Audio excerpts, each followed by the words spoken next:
น้ำงดงามสูงดินรอยธรรมเทระพระเนตรฝากเสียงผ่านสายลมลอยเชิญชวนศรัทธาร่วมบูรณาวัดป่าดงดอยยอดภูนางแก้วยังคอยทอแสงส่องฟ้าอำไพคลื่นธรรมสีขาวพาเราแช่มชื่นเป็นผู้รู้ผู้ตื่นเบิกบานทั้งกายและใจเคยแผ่คำสอนองค์ชินวรขจรกว้างไกลข่าวสารงานบุญที่ใดคือออนไลน์ไปถึงญาติโยมพระธาตุเจดีย์สีทองเมืองเปล่งประกายแล้วบนยอดดอยนางแก้วมีโอกาสแวะเวียนไหว้ชมจำลองจากดอยสุเทพดอยทุ่งผู้ทาสบรมพลังแรงใจญาติโยมร่วมสร้างสมแผ่นบารมีสีขาวคลื่นธรรมนำพาความสุขพระเนรที่ทางคลายทุกข์เกิดปิติสุขไปทุกทินทีเปิดฟังธรรมะพระจัดรายการหลายคืนบางคืนร่วมสร้างมหาทานบารมีพระธาตุเจดีย์สี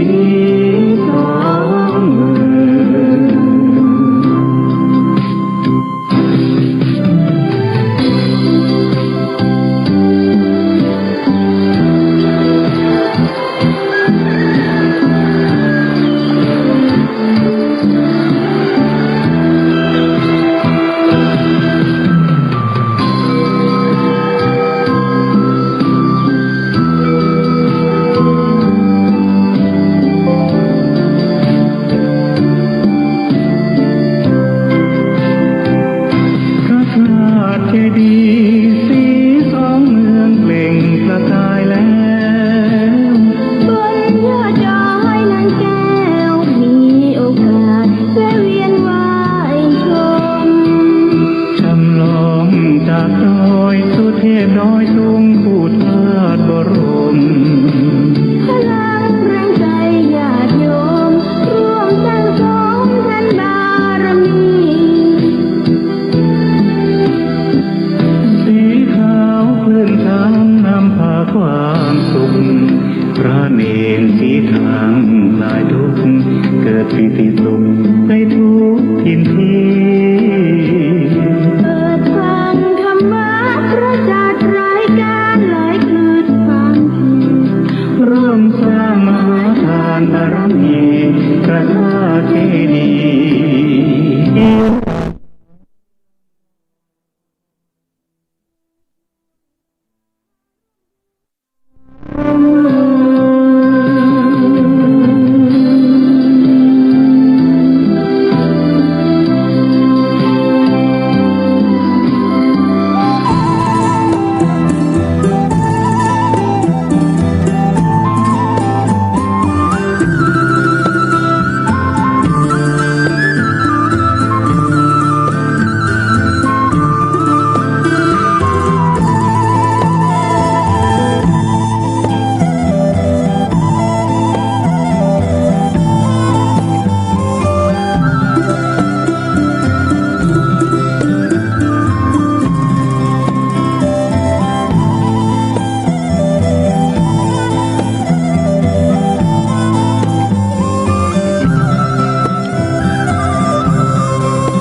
นอบน้อม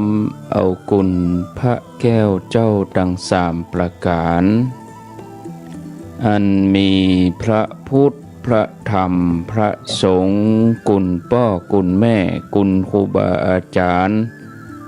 กุลศีลธรรมกรรมฐานจงมาปกห่มรักษาครูบาอาจารย์พระเจ้าพระสงฆ์ทุกรูป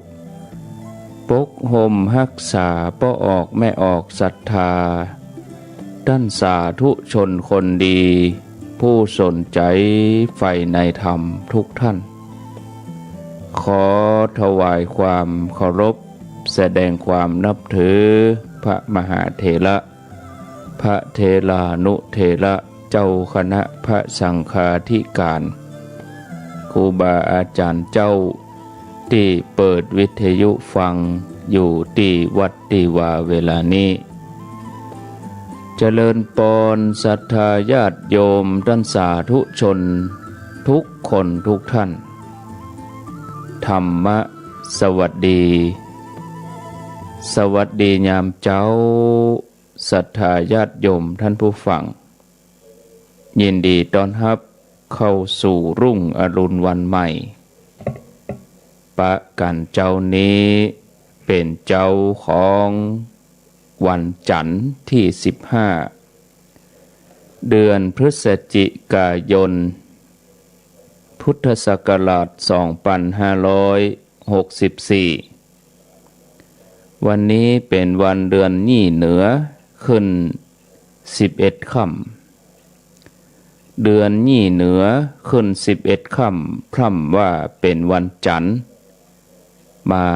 มาพบกับญาติโยมท่านสาธุชนคนดีทั้งหลายในรายการเสียงธรรมแสงอรุณรายการเสียงธรรมแสงอรุณมาพบกับญาติโยมเป็นประจำตั้งแต่เวลาตี 5เป็นต้นไปก่อนอื่นนั้นก็ต้องขออภัยสำหรับท่านผู้ฟังที่รอติดตามรับฟังรายการตั้งแต่ตี 3เนื่องจากว่าวันนี้ขัดข้องทางด้านเทคนิคหลายอย่างขัดข้องทางเรื่องระบบอินเทอร์เน็ตแล้วก็ระบบโทรศัพท์อาตมาโดยระบบอินเทอร์เน็ตก็เปิดแล้วก็หมุนจนถึงเวลาก็บ่ได้ออกอากาศตามเวลาที่ญาติโยมเขาตั้งใจจะฟังวันนี้ต้องขออภัยด้วยแถมอย่างหนึ่งอุปสรรคก็คือว่าตะวันนี้ออกรายการ2 ทุ่มจบอาตมาก็ปิดโทรศัพท์เหี่ยปิดโทรศัพท์ปิดเป็นระบบเปิดห้องว่าโหมดเครื่องบินเนาะถ้าเฮาไปเปิดละโหมดเครื่องบินนี่คือไผโทรก็ตึงบัดติดไผโทรเข้าก็ตึงบัดติดหลังจากนั้นก็เลยพักผ่อนจำวัดรับยาวไปจนถึงไม่เจ้าไปดอกศรัทธาญาติโยมนาฬิกาก็บ่ได้ปลุกแต่ก็ตื่นตามเวลานะปลุกนาฬิกาไว้ตี 2 เกิงแต่ก็ตื่นก่อนนั้นนะตื่นตี 2กับ20 นาทีก็มาเปิดคอมเปิดอย่างอินเทอร์เน็ตหมุนจนก็ญาติโยมช่วงนี้ก็จะเป็นอย่างเนี้ยนะบางครั้งบางทีก็มีอุปสรรคเล็กน้อยทุกอย่างก็บ่มีอันยังจะราบรื่นเหมือนดังที่เฮาคาดไว้วันพุธตั้งใจทำไมแต่วันพุธนี่อาตมาจะมาตี 5เหมือนเดิมเพราะว่าวันพุธนี้ท่านสาธิตเพิ่นติดภารกิจปฏิบัติศาสนกิจต่างจังหวัดวันพุธนี้ก็จะได้นิมนต์ตุลุงยองหรือว่าท่านชัยวัฒน์ได้เข้ารายการก่อนช่วงแรกตี 3ถึงตี 5แล้วอาตมาภาพก็จะเข้ารายการตี 5ถึง7 โมงวันพุธนี้ก็เชิญติดตามรับฟังกันญาติโยมดังในเวียงก็ลองไหลไปที่ 89.50 บ้านทุ่งเรดิโอแล้วก็ FM 100.25 ที่น่านฟ้าเรดิโออันนี้ก็น่าจะรับได้ดังในหัวในเวียงเนาะมาปะกันแล้วบ่เฮอได้ขาดแคลวเสียเวลา ต่อไปนี้ก็จะได้นำเสนอสาระธรรมะวันก่อนได้อู้ถึงเรื่องเกี่ยวกับโลกธรรม8อย่างมาถึงกู้สุดท้ายโลกธรรมมีอยู่4แล้วก็ถ้าเป็นกู้นี่ก็มี4กู้ถ้าเรียงไปกำอย่างนี่ก็มี8อย่างโลกธรรมมีสุขแล้วก็มีทุกข์มีลาภแล้วก็เสื่อมลาภมียศเสื่อมยศมีสรรเสริญแล้วก็มีนินทาวันนี้จะอู้ถึงเรื่องทุกข์แถมอันหนึ่งซึ่งเมื่ออาทิตย์ก่อนนั้นได้อู้ถึงเรื่องทุกข์ที่เกิดจากการพลัดพรากหรือว่ามรณะภัยแล้วก็มีทุกข์ประจำแล้วก็ทุกข์จรทุกข์ประจำก็คือทุกข์ที่มันเกิดขึ้นกับร่างกายของเฮาเป็นประจำทุกข์จรนี่ก็คือมาเป็นเตื้อญาติโยมท่านผู้ฟังได้อู้ถึงเรื่องทุกข์มาตลอดสัปดาห์ที่แล้วญาติโยม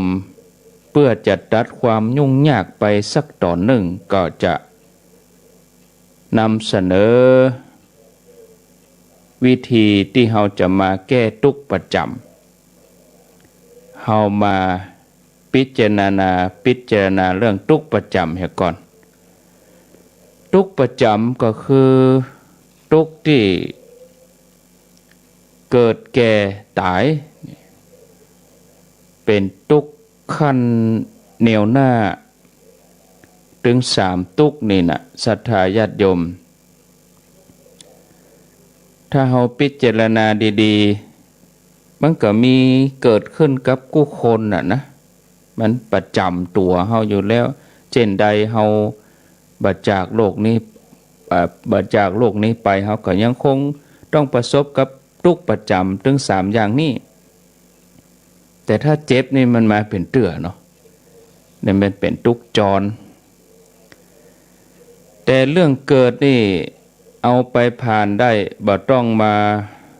พิจารณาว่าเฮาจะแก้จะใดเพราะเฮาได้จาดเกิดขึ้นมาแล้วมันแก้ไขบ่ได้นะเรื่องทุกข์นี่ก็เพราะแก่นี่ศรัทธาญาติโยมเพราะหลายคนนี่บ่ชอบความแก่ข้อสำคัญก็คือหันว่าความแก่มันไปใกล้สิ่งที่เฮาจะพลัดพรากจากกันเนี่ยที่เฮาบ่ชอบที่เฮากลัวนี่ก็คือมรณะภัยการพลัดพรากความตายทีนี้แล่งกลัวมันก็แล่งเข้าใกล้แล่งเข้าได้มันก็แล่งหนีไกลเฮากลัวเฒ่าเฮากลัวแก่เฮากลัวตายมันก็เข้าใกล้เฮาถึงวันเฮาใครได้ความหนุ่มเฮาใครได้เวลาที่เหลืออยู่บนโลกนี้เมินมันก็ไกลเฮาไปติ๊กๆนี่นะการนึกถึงมรณะภัยหรือว่านึกถึงความตายนี่เป็นข้อปฏิบัติจำเป็นอย่างหนึ่งที่ในทางพระพุทธศาสนาโดยองค์พระสัมมาสัมพุทธเจ้า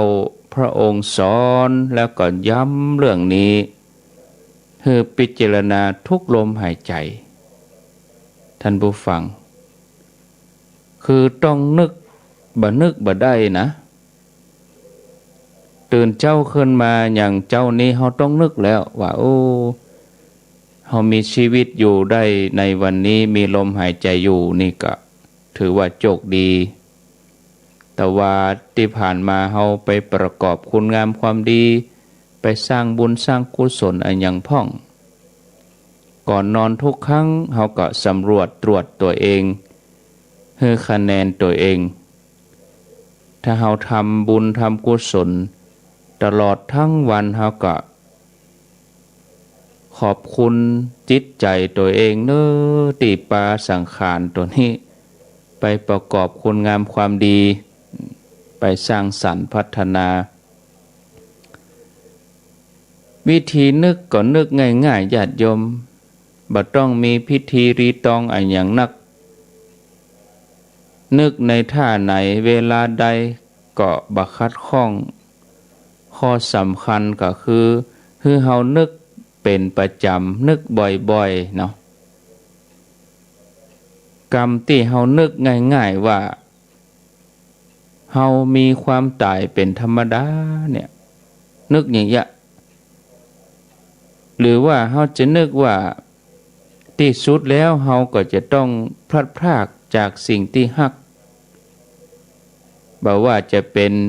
คนสัตว์สิ่งของรถลาบ้านช่อง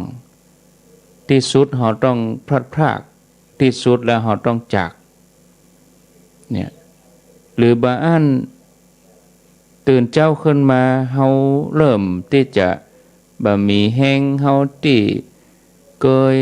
ร่างกายแข็งแรงเหมือนเก่านี่มันบ่เหมือนเก่านะเฮาก็พิจารณาว่าบัดเดี๋ยวนี้มรณะภัยหรือว่าความตายนี่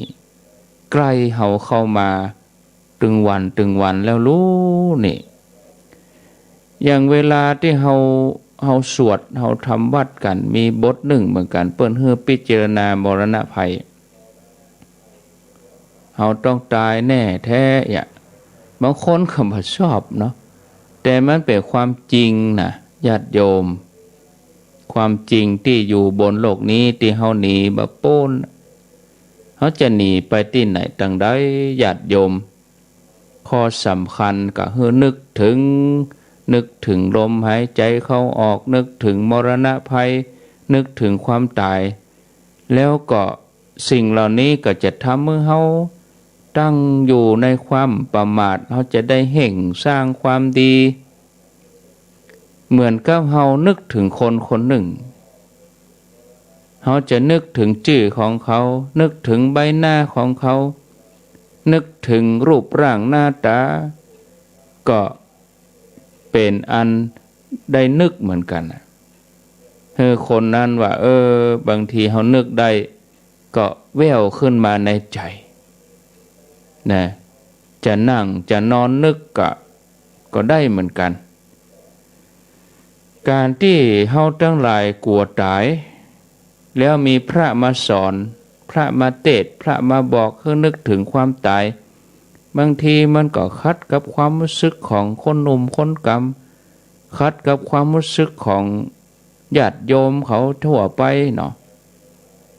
ก็ที่ยังบอกญาติโยมว่าแล่งกลัวก็แล่งเข้าไข่นะกลัวแล้วเป็นจะใดไปนึกถึงมันแถมเนี่ยนะบางท่านบางคนก็กึดอย่างอีกก็มีวิธีนี้เนี่ยญาติโยมทั้งหลายโดยส่วนมากก็บางครั้งบางคนก็บ่หันตุ้ยบ่ใครได้ยินนะท่านเวลาออกรายการมาเจ้าบ่กองออกมาก็มาพิจารณาถึงความตายแล้วอันนี้ญาติโยมต้องพิจารณาบ่อยๆนะต้องพิจารณาทุกวันนะเพราะบางครั้งบางทีผู้บรรยายผู้อู้อยู่นี่อาตมาภาพตลอดจนถึงครูบาอาจารย์ทั้งหลายก็มาเกิดว่าความรู้สึกของศรัทธาญาติโยมเจ้าบ้านนี่ว่าบ่ควรที่จะมาอู้นะเมื่อกลัวต้องหนีเนาะกลัวตายก็ต้องหนีบ่ฮื้อได้ปะบ่ฮื้อได้หันเหมือนกับเราอ่อนเนี่ยเมื่อหันไอ้หยังน่ากลัวก็เอามือปิดตาบิดตัวนี้เนี่ยเพื่อบ่ฮื้อได้หันซึ่งการปิดตาของตัวเก่านั่นเนี่ยก็บ่ได้ทำให้สิ่งที่น่ากลัวนั้นหายไปเลยนะมันมาหายไปนะมันมีหั่นอยู่นะอย่างเราอ่อนเขาดูทีวีหันหนังผีอย่างที่น่ากลัวก็เอามือปิดตาปิดหน้าแต่สิ่งที่ปรากฏนั้นบ่ได้หายไปนะ เฮาปิดหน้าปิดตาเฮาลับตาบ่ฮื้อหันต่ออันน่ะท่านผู้ฟังญาติโยมเกี่ยวกับเรื่องความกลัวตายของปุถุชนคนธรรมดาก็เหมือนกันคือเพียงแต่พยายามที่จะบ่ฮื้อตัวเก่าคิดถึงความตายต่ออันน่ะโดยสามัญชนทั่วไปก็ใช้วิธีนี้นะจนถึงเกิดมีบัญญัติขึ้นมามีข้อห้ามต่างๆเกี่ยวกับเรื่องตายนี่มีอยู่นัก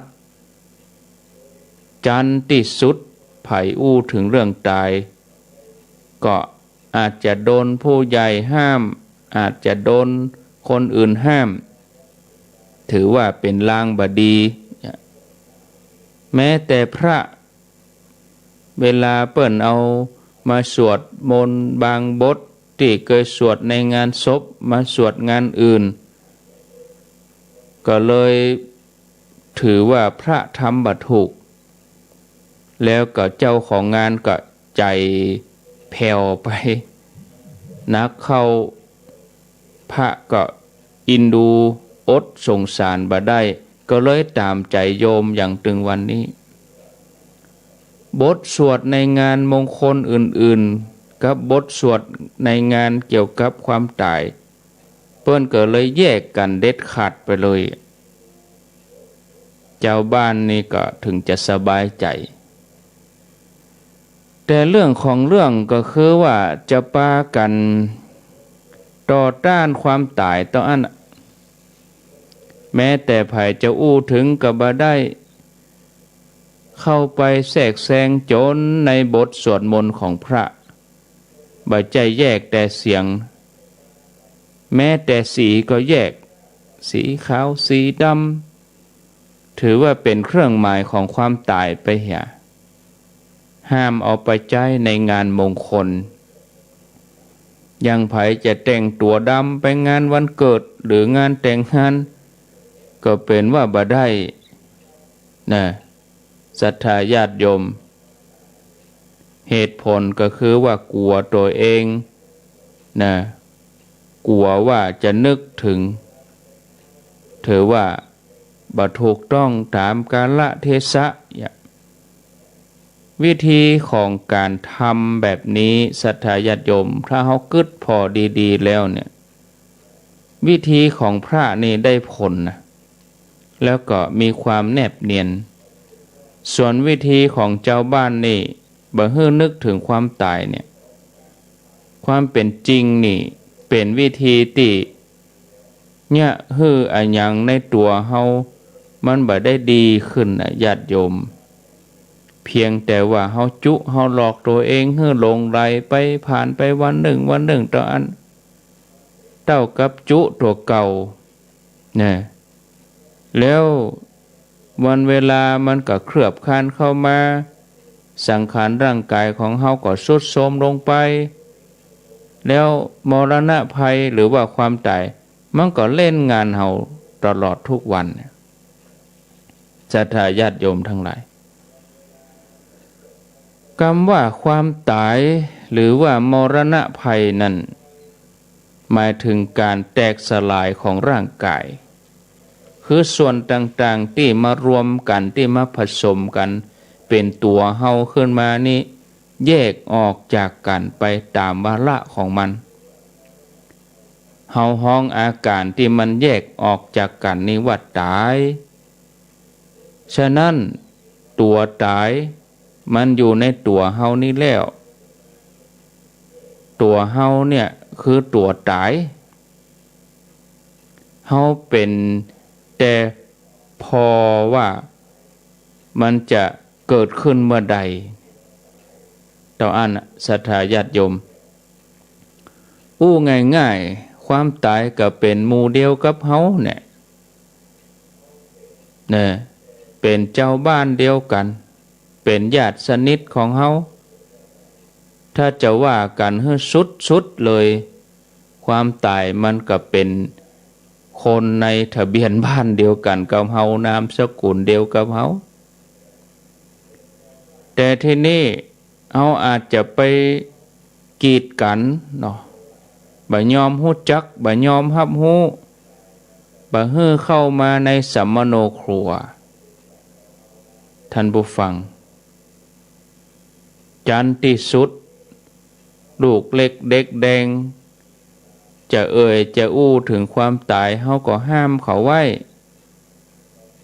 เฮากับตายก็เลยเหินห่างกันไปความตายก็กลายเป็นแขกแปลกหน้ากลัวจะมาปะกันแถมกรรมเอาเฮาสะดุ้งเอาเฮาตุกไปท่านผู้ฟังญาติโยมนอกจากกันท่าบ่ฮื้อไผอู้ถึงแล้วก็ยังปากันพยายามโฆษณาใส่ร้ายความตายต่างๆนานาให้คนทั้งหลายหันว่าความตายเป็นตัวตนมีรูปร่างน่าเกลียดน่ากลัวมีโลกอยู่ต่างหากที่ห้องว่ายมโลกว่ากันอู้ตามสามัญก็ยังบ่พอใครฮื้อน่ากลัวนักถึงกับมอบบรรดาศักดิ์เฮอก็มีเฮอบรรดาศักดิ์เฮอยศเหมือนทหารเหมือนตำรวจห้องความตายว่ามฤตยูอย่างอีกก็มีบางทีก็เลื่อนชั้นเฮอถึงขั้นเจ้าพญาห้องว่าพญามัจจุราชแต่งตั้งเสนาเฮอเรียบร้อยเสนาเหล่านั้นก็ส่งไปดอมมองคอยที่จะมาทำร้ายมนุษย์ให้ตายแล้วก็ควบคุมดวงวิญญาณไปส่งพญามัจจุราชที่แต่งตั้งไว้บางทียังแถมจัดระบบการปกครองให้พญามัจจุราชแถมตัวว่าพญามัจจุราชเนี่ยมีทะเบียนสัมมโนครัวมนุษย์ไว้หมดถ้าไผเกิดไปลงทะเบียนไว้แล้วก็จะต้องมาเปิดพอว่าไผหมดอายุแล้วพ่องจะได้ส่งเสนาไปจัดการเอาตัวมามีเรื่องเล่าว่าบางเตื้อบางคราวเสนาพญามัจจุราชนี่ไปยับตัวพิษเอามาพิษตัวเนื่องจากจื้อเนื่องจากตำหนิเนื่องจากอายังเหมือนกันนะ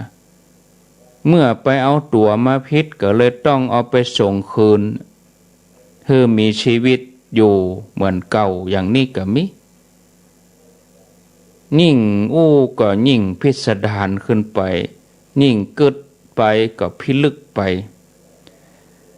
ท่านผู้ฟังญาติโยมเมื่อพิจารณาแล้วเนี่ยพญามัจจุราชนี่พอดีพอห้ายนี่หันจะ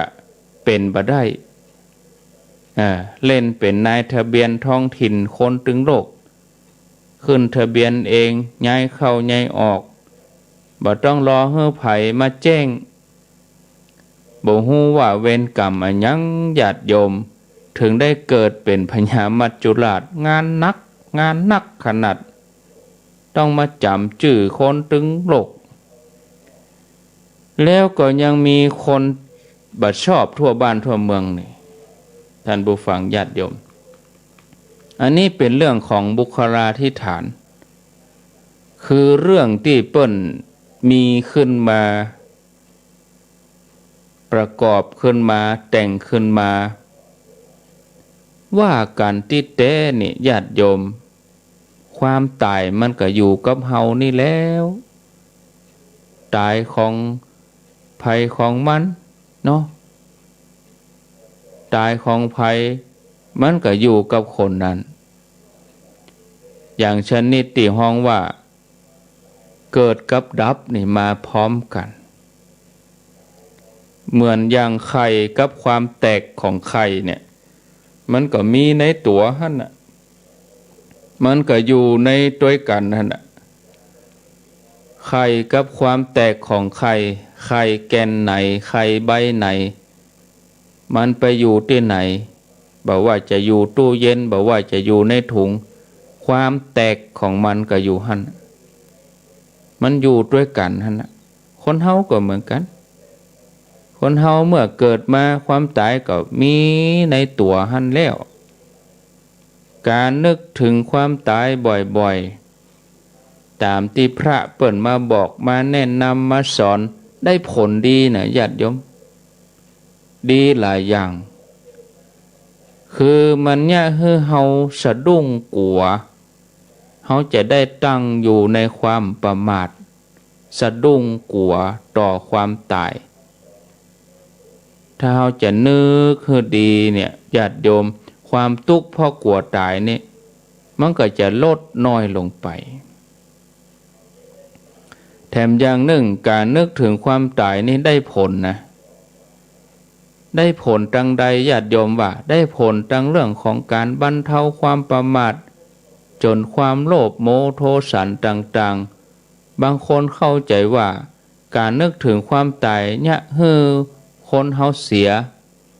เพราะว่าอย่างเพราะว่าไปมัวแต่นั่งงอมืองอเท้ารอวันตาย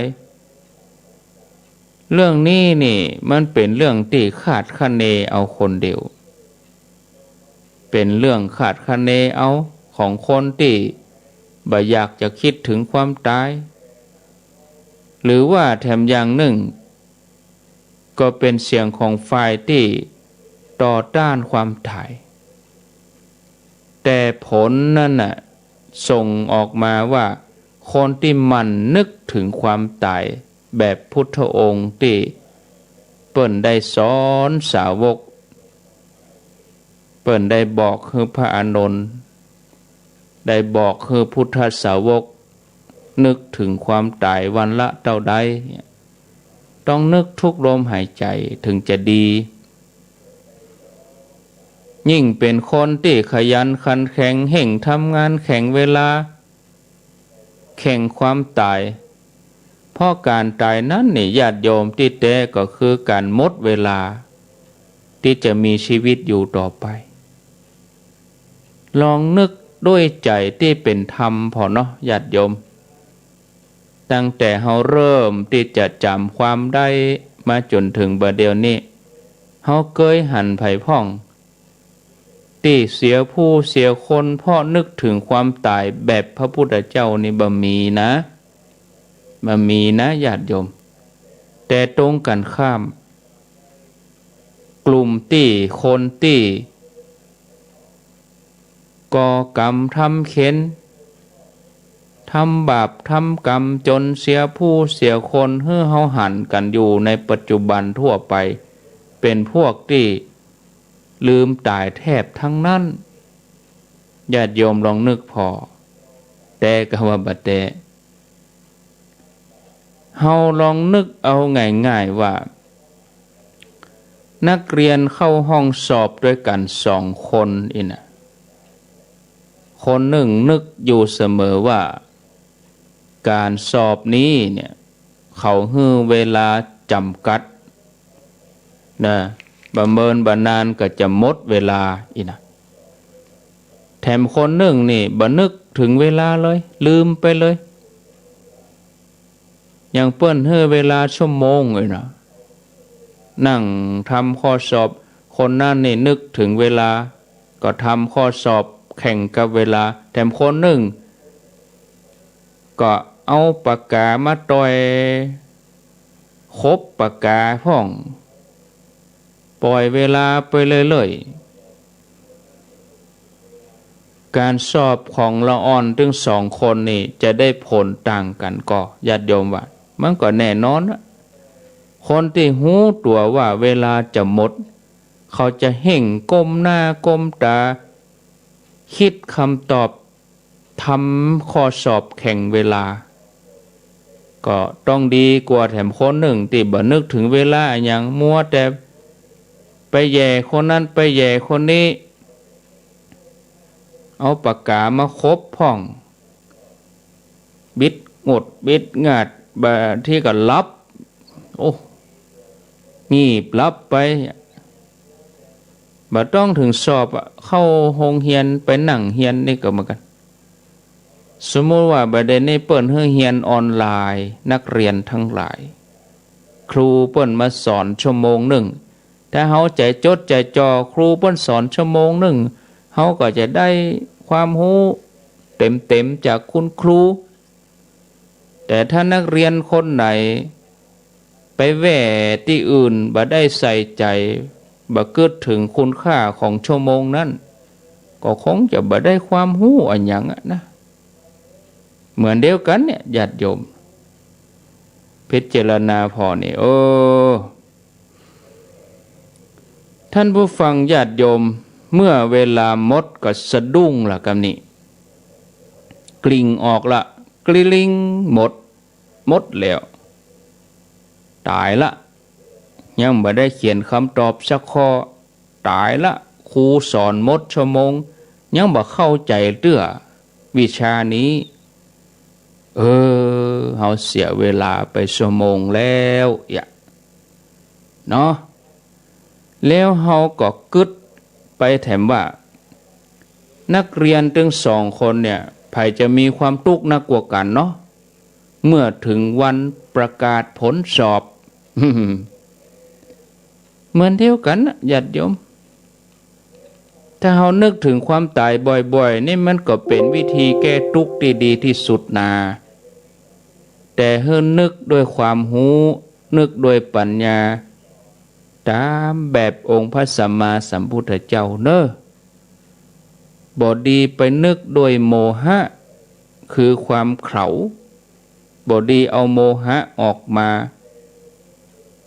แล้วก็มืออ่อนเท้าอ่อนอันนี้ก็เป็นเรื่องที่ช่วยบ่ได้ไปนึกถึงอย่างท่านเฮ้ยนึกถึงแล้วก็ตีนอ่อนมืออ่อนมดใจอ่อนท่านบ่ได้นึกแล้วญาติโยมเนอะอันสังขารของเฮานี่มีแต่ทรุดโทรมลงไปนะและเฮาจะเอาอันหยังที่เข้มแข็งที่สุดในตัวของเฮานี่ญาติโยมลองกึ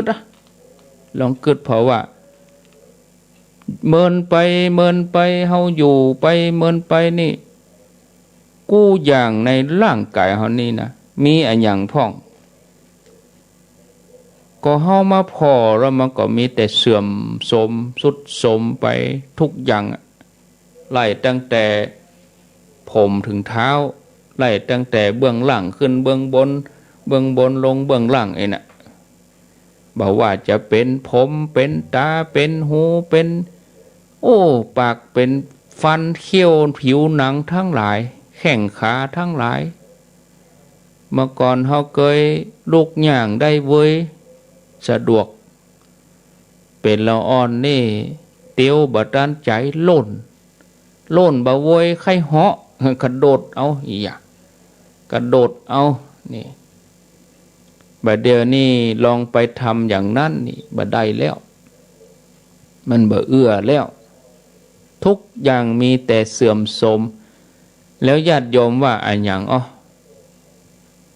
ที่จะเข้มแข็งนั่นคือจิตใจนะแล้วเขาจะเอาหยังมาทำให้จิตใจเข้มแข็งถ้าบ่ใจบุญกุศลถ้าบ่ใจทานศีลภาวนาแม่นก็ญาติโยมทั้งหลายว่าก็ต้องมีทานศีลภาวนามีบุญมีกุศลนี่ที่ทำให้เฮามีกำลังใจมีจิตใจที่เข้มแข็งถึงแม้ร่างกายมันจะทรุดโทรมเสื่อมโทรมไปนะร่างกายมันจะเสื่อมโทรมไปขนาดไหนแต่ใจเข้มแข็งมั่นคงถึงแม้เฮาจะนอนติดเตียงเฮาไปไหนบ่ไหวแล้วเฮาก็เอาสิ่งที่เฮาทำผ่านมาที่เฮาปฏิบัติผ่านมานั่นแหละมาหล่อเลี้ยงจิตใจของเฮาตัวเนี้ยจะเป็นสมบัติที่ติดตัวเฮาไป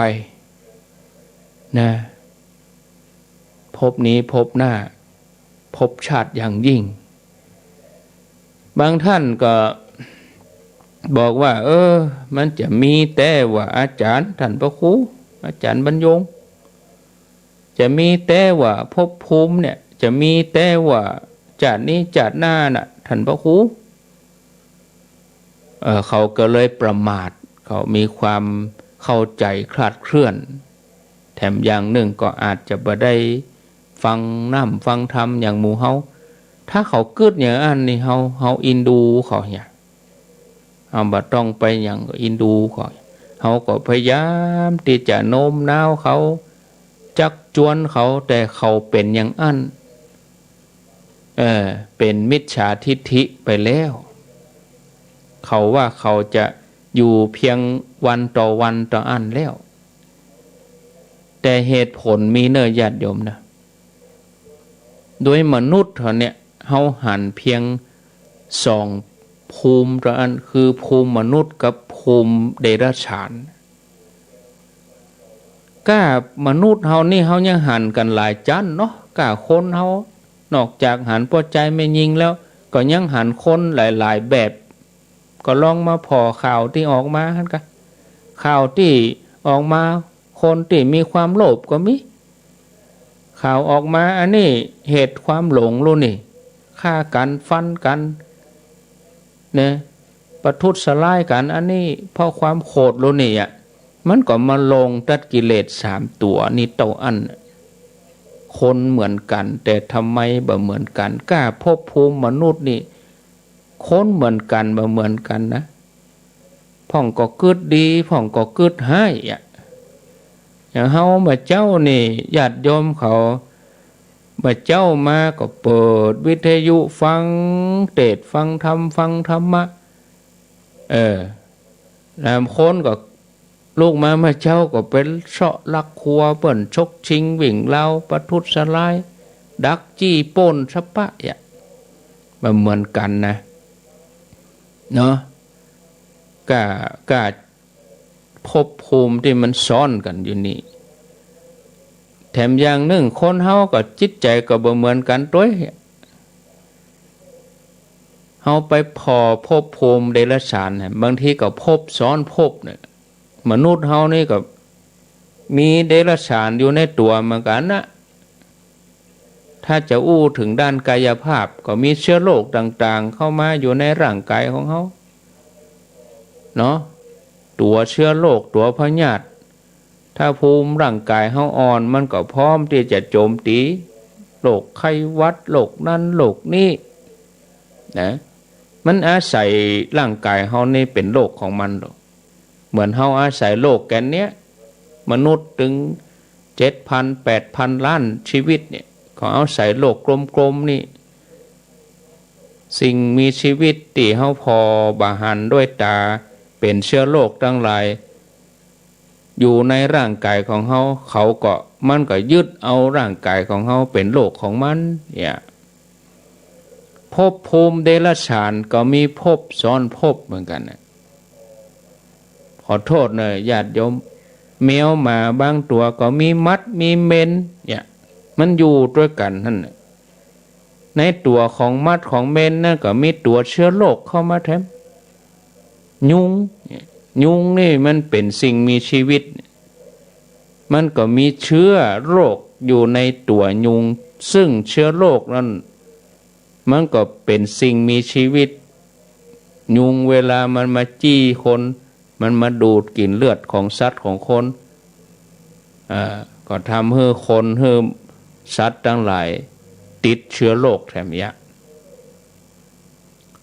มันเป็นอย่างอี้ศรัทธาญาติโยมแต่ตาเนื้อของเฮาเนี่ยหันเพียงแค่2ภพนี่ต่ออันเดรัจฉานก็มีสัตว์2 เท้า4 เท้าบ่มีเท้าเป็นสัตว์เลื้อยคลานญาติโยมเคยพอสารคดีก็เวลาเปิ้นเอากล้องส่อง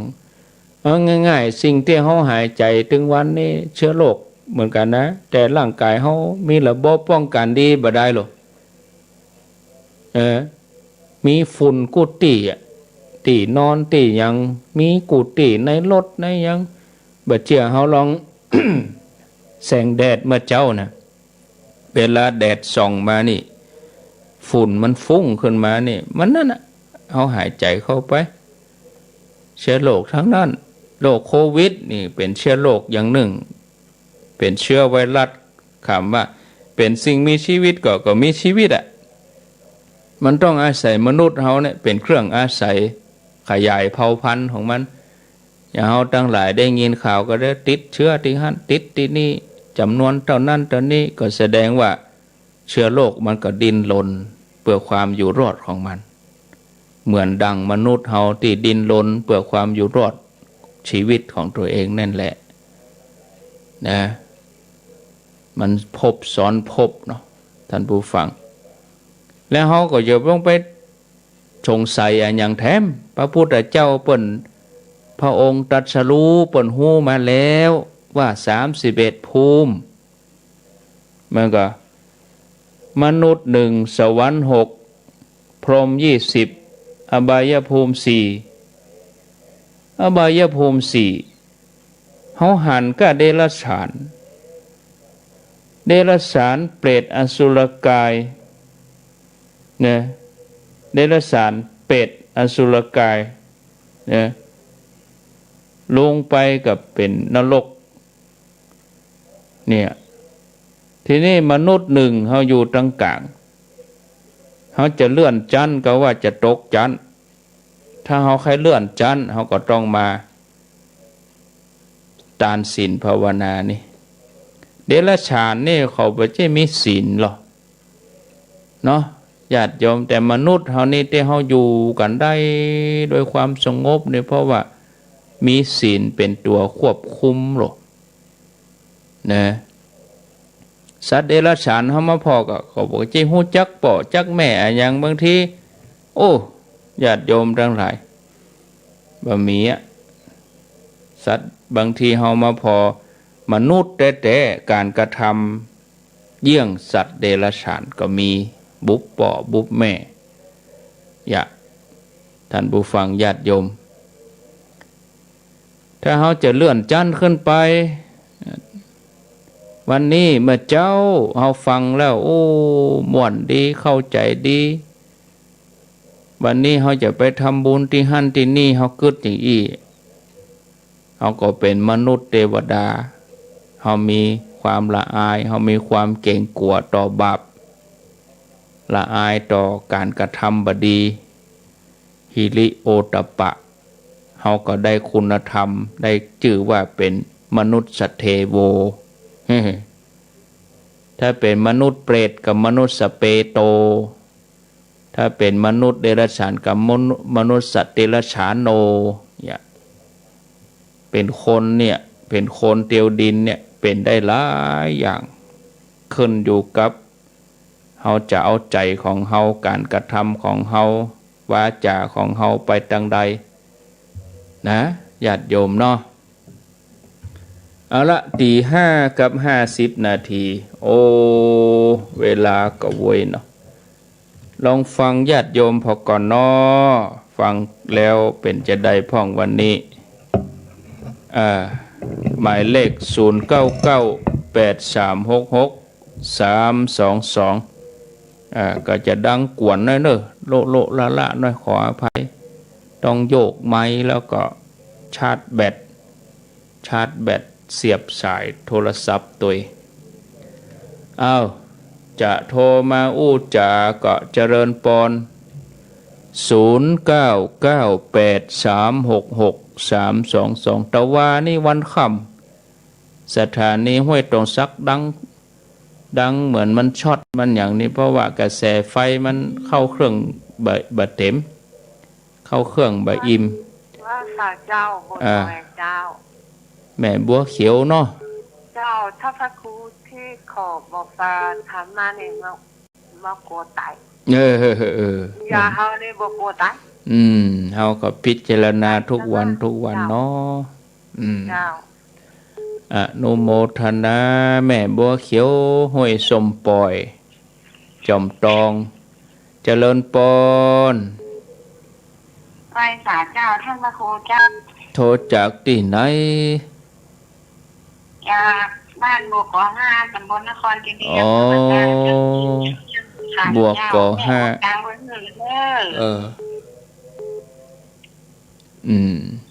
อนุโมทนาเนอะ เจ้า อยู่ ที่ ดี ไป มี ให้ สุ ส ข ถานีบ้านทุ่งเรดิโอ บ้านทุ่งเนาะ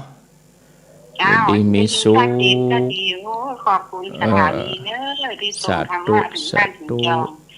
ได้ฟังน้ำฟังธรรมกับนี่ได้คำสอนจ้าตีทางพระหู เข้าใจดีเจ้าจะนำปฏิบัติเจ้า อนุโมทนา ไม่ตาเจ้า 0998366322เจริญปอน นมัสการเจ้า โทรจากที่ไหน นี่โทรจากแม่ของ แม่คองแม่กะสันปะตอง เจ้า ฟังสถานีไหน แดนดินก็ว่าบ้านทุ่ง ทุ่งบ่หลวงเจ้า ใจบ้านทุ่งน้ำบ่หลวงนี่มันใจอะ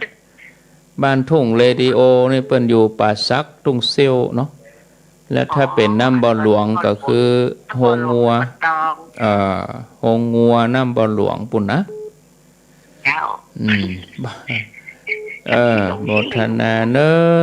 เป็นอย่างนอเจริญปอนเอาสถานีเปิ้นไปอยู่ด้วยกัน บ้านทุ่งน้ำบ่หลวงเจริญปอน ไม่สาเจ้านะพระโค อู้เลยเจริญปอนแล้ว โทษจากไหน บ่สร้างเจ้าบ่สร้างเจ้า บ่สร้าง ได้สาระดีวันเนี้ยโอ้บ่เคยได้ยินอย่างนี้เนอะ ฟัง ละ ตี เอียดละออดีเจ้าโอ้ขอบคุณนั่งๆเนอะที่ได้ฟังเทศฟังธรรมแบบนี้ มันผูกมาต่อแถมมันผูกมาต่อแถมเนอะตีห้านะ เจ้ามันผูกจะเข้า ผูกจะเข้ารายการตีห้าแทนท่านสาธิตตีห้าถึง6 โมงตี104แล้วก็ต่อไปแถมชั่วโมงถ้าจะฟังทางเน็ตทางออนไลน์ก็จะต่อไปแถมเจริญปอน ไหว้สาเจ้าท่านพระครู จะเป็นนักเรียนที่เห่งทำข้อสอบก็ว่าเอาปากกาปากกา เองทำข้อสอบกะโอ้คิดข้อสอบมุยมันตอบได้กูข้อนั่นก็ดี หมดเวลาแล้วก็จะอีน่ะ เดี๋ยวก็หมดเวลามันโอ้กำปากกาต่อยย้อนปอกกันเป็นเลย ได้อะ คนเฮานี่มันอยู่ดีจิตเนาะถ้าจิตสูงก็เป็นเทวดาไปเลยนะ แม่น ถ้าว่าจิตลงต่ำก็เป็นเปรตเป็นยักษ์แบกสูงจะต่ำก็อยู่ดีทำตัวจะดีจะชั่วก็อยู่ดีตัวทำนั่นแหละก็เจนนี่นะเจ้าสายต่อไปเจริญปอนโทษจากที่ไหนติดแล้วน้อ กันครับ อ้าวปังโมกกา ดาวครับ104ครับ ครับเชียงดาวเนาะฟังชัดดีครับขอบคุณครับอาจารย์กฤษเปิ้นอยู่เจียงดาวปุ่นโดฟัง104วันนี้เมืองฝางดักปิ้งนะวันนี้นะเจริญปอนติดแล้วโทรจากไหนแนะนำตัวเอง โทรจากละปูนเจ้า ละปูนนี่กว้างล่ำไปอำเภอหยัง ที่อยู่แถวเจดีย์เจ้าตำบลนครเจดีย์เจ้าอีกาละปูนนี่ถึงจังหวัดนี่เนาะจังหวัดละปูนนครเจดีย์เนาะเจ้า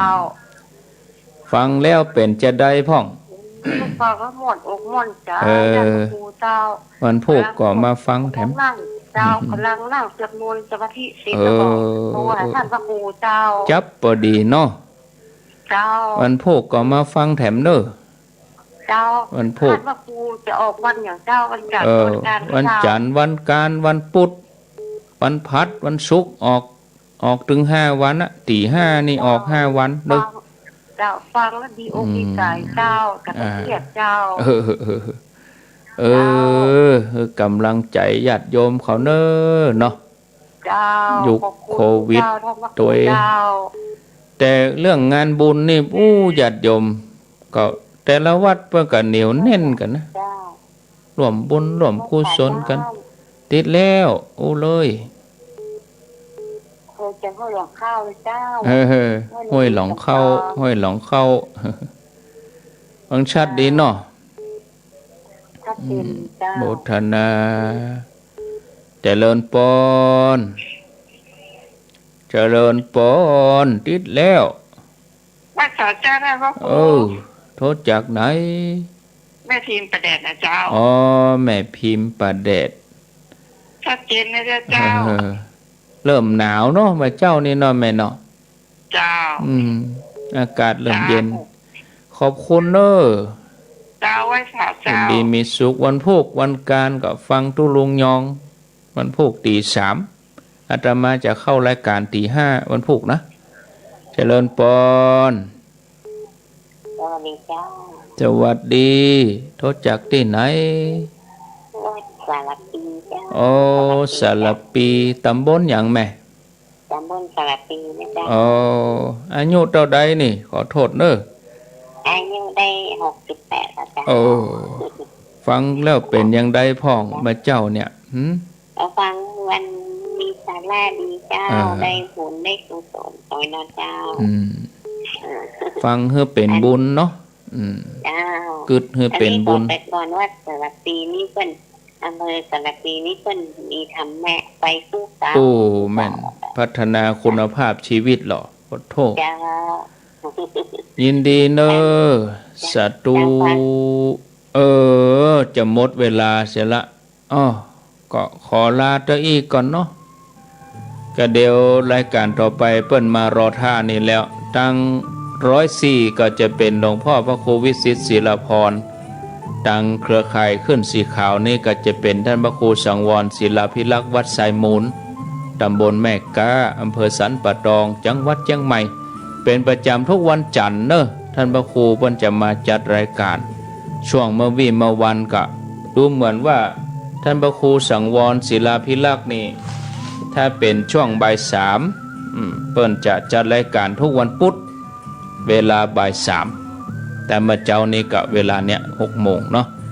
ลาศรัทธาไปก่อนโชคดีมีใจทุกท่านทุกคนให้กำลังใจเดินทางไปทำบุญที่ไหนก็ขอให้อยู่ดีสบายเดินทางโดยสวัสดิภาพเหลือเวลาแถม 3-4 วันก็จะนี่เป่งแล้วก็จะหมดฤดูกฐินแล้วเนาะก็อนุโมทนาทุกท่านที่ทำแต่ละวัดผ่านมาแล้วก็ที่จะทำต่อไปแถมในวันต่างหน้าอนุโมทนาบุญกับทุกท่านอายุวันโนสุขังปะลัง